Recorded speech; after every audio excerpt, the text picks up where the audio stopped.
Chapter 11. Rhythm. Everything flows out and in. Everything has its tides. All things rise and fall. The pendulum swing manifests in everything. The measure of the swing to the right is the measure of the swing to the left. Rhythm compensates. The Kybalion. The great fifth Hermetic principle, the principle of rhythm, embodies the truth that in everything there is manifested a measured motion, a to and from movement, a flow and inflow, a swing forward and backward, a pendulum-like movement, a tide-like ebb and flow, a high tide and a low tide, between the two poles manifest on the physical, mental, or spiritual planes. The principle of rhythm is closely connected with the principle of polarity, described in the preceding chapter. Rhythm manifests between the two poles established by the principle of polarity. This does not mean, however, that the pendulum of rhythm swings to the extreme poles, for this rarely happens. In fact, it is difficult to establish the extreme polar opposites in the majority of cases, but the swing is ever toward first one pole and then the other. There is always an action and reaction, an advance and a retreat, a rising and a sinking, manifested in all of the airs and phenomena of the universe. Suns, worlds, men, animals, plants, minerals, forces, energy, mind and matter, yes, even spirit, manifests this principle. The principle manifests in the creation and destruction of worlds, in the rise and fall of nations, in the life history of all things, and finally in the mental states of man.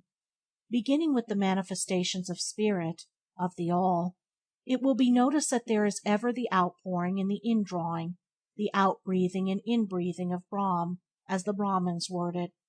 Universes are created, reach their extreme low point of materiality, and then begin in their upward swing. Suns spring into being, and then their height of power being reached, the process of retrogression begins, and after eons they become dead masses of matter, awaiting another impulse, which starts again their inner energies into activity, and a new solar life cycle is begun.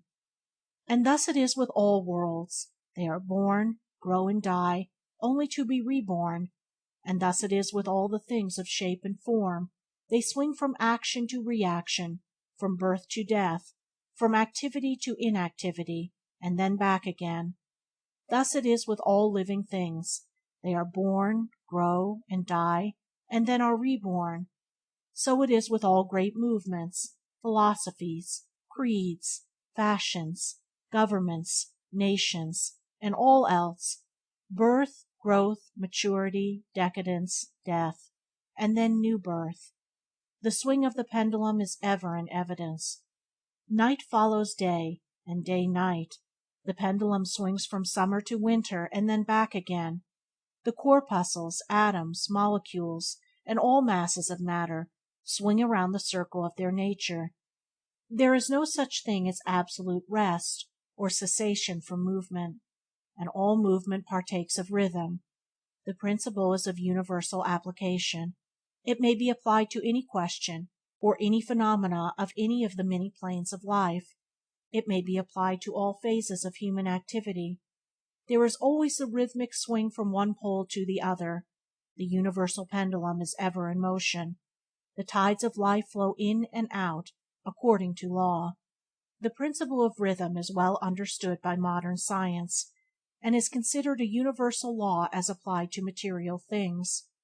But Hermetists carry the principle much further, and know that its manifestations and influence extend to the mental activities of man, and that it accounts for the bewildering succession of moods, feelings, and other annoying and perplexing changes that we notice in ourselves. But the Hermetists, by studying the operations of this principle, have learned to escape some of its activities by transmutation. The Hermetic Masters long since discovered that while the principle of rhythm was invariable and ever in evidence in mental phenomena, still there were two planes of its manifestation so far as mental phenomena are concerned. They discovered that there were two general planes of consciousness, the lower and the higher. the understanding of which fact enabled them to rise to the higher plane, and thus escape the swing of the rhythmic pendulum which manifested on the lower plane. In other words, the swing of the pendulum occurred on the unconscious plane, and the consciousness was not affected. This is called the law of neutralization. Its operations consist in the raising of the ego above the vibrations of the unconscious plane of mental activity, so that the negative swing of the pendulum is not manifested in consciousness, and is therefore not affected. It is akin to rising above a thing and letting it pass beneath you. The Hermetic master, or advanced student, polarizes himself at the desired pole, and by a process akin to refusing to participate in the backward swing, or, if you prefer, a denial of its influence over him, he stands firm in his polarized position, and allows the mental pendulum to swing back along the unconscious plane. All individuals who have attained any degree of self-mastery accomplish this, more or less unknowingly, and by refusing to allow their moods and negative mental states to affect them, they apply the law of neutralization. The master, however, carries this to a much higher degree of proficiency, and by the use of his will he attains a degree of poise and mental firmness almost impossible to believe on the part of those who would allow themselves to be swung backward and forward by the mental pendulum of moods and feelings. The importance of this will be appreciated by any thinking person who realizes what creatures of moods, feelings, and emotions the majority of people are, and how little mastery of themselves they manifest. If you will stop and consider a moment, you will realize how much these swings of rhythm have affected you in your life, how a period of enthusiasm has been invariably followed by an opposite feeling and mood of depression. Likewise, your moods and periods of courage have been succeeded by equal moods of fear, and so it has ever been with the majority of persons. Tides of feelings have ever risen and fallen with them, but they have never suspected the cause or reason of the mental phenomena. An understanding of the workings of this principle will give one the key to the mastery of these rhythmic swings of feeling, and will enable him to know himself better, and to avoid being carried away by these inflows and outflows. The will is superior to the conscious manifestation of this principle, although the principle itself can never be destroyed. We may escape its effects, but the principle operates nevertheless. The pendulum ever swings, although we may escape being carried along with it. There are other features of the operation of this principle of rhythm of which we wish to speak at this point. There comes into its operations that which is known as the law of compensation. One of the definitions or meanings of the word compensate is to counterbalance, which is the sense in which Hermetists use the term. It is the law of compensation to which the Kybalion refers when it says, "The measure of the swing to the right is the measure of the swing to the left. Rhythm compensates." The law of compensation is that the swing in one direction determines the swing in the opposite direction, or to the opposite pole the one balances, or counterbalances, the other. On the physical plane we see many examples of this law. The pendulum of the clock swings a certain distance to the right, and then an equal distance to the left. The seasons balance each other in the same way. The tides follow the same law, and the same law is manifested in all the phenomena of rhythm. The pendulum, with a short swing in one direction, has but a short swing in the other, while the long swing to the right invariably means the long swing to the left. An object hurled upward to a certain height has an equal distance to traverse on its return. The force with which a projectile is sent upward a mile is reproduced when the projectile returns to the earth on its return journey. This law is constant on the physical plane, as reference to the standard authorities will show you. But the Hermetists carry it still further. They teach that a man's mental states are subject to the same law. The man who enjoys keenly is subject to keen suffering, while he who feels but little pain is capable of feeling but little joy. The pig suffers but little mentally, and enjoys but little.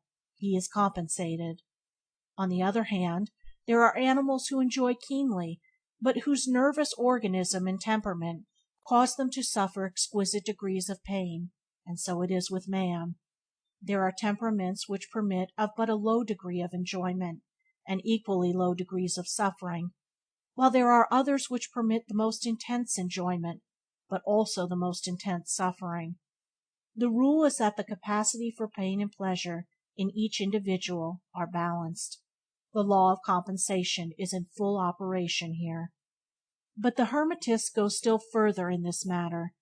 They teach that before one is able to enjoy a certain degree of pleasure, he must have swung as far, proportionately, toward the other pole of feeling.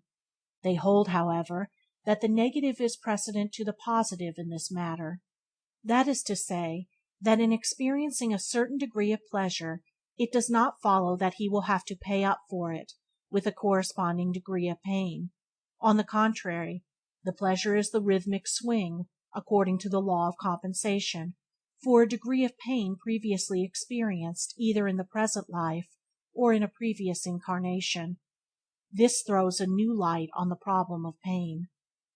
The Hermetists regard the chain of lives as continuous, and as forming a part of one life of the individual, so that in consequence the rhythmic swing is understood in this way, where it would be without meaning unless the truth of reincarnation is admitted. But the Hermetists claim that the master, or advanced student, is able to a great degree to escape the swing of pain by the process of neutralization before mentioned. By rising on to the higher plane of the ego, much of the experience that comes to those dwelling on the lower plane is avoided and escaped. The law of compensation plays an important part in the lives of men and women. It will be noticed that one generally pays the price of anything he possesses or lacks. If he has one thing he lacks another, the balance is struck. No one can keep his penny and have a bite of cake at the same time. Everything has its pleasant and unpleasant sides. The things one gains are always paid for by the things one loses. The rich possess much that the poor lack, while the poor often possess things that are beyond the reach of the rich. The millionaire may have an inclination toward feasting, and the wealth wherein to secure all the dainties and luxuries of the table, while he lacks the appetite to enjoy the same. He envies the appetite and digestion of the laborer, who lacks the wealth and inclinations of the millionaire, and who gets more pleasure from his plain food than the millionaire could obtain, even if his appetite were not jaded, nor his digestion ruined, for the wants, habits, and inclinations differ. And so it is through life. The law of compensation is ever in operation, striving to balance and counterbalance, and always succeeding in time, even though several lives may be required for the return swing of the pendulum of rhythm. End of chapter 11.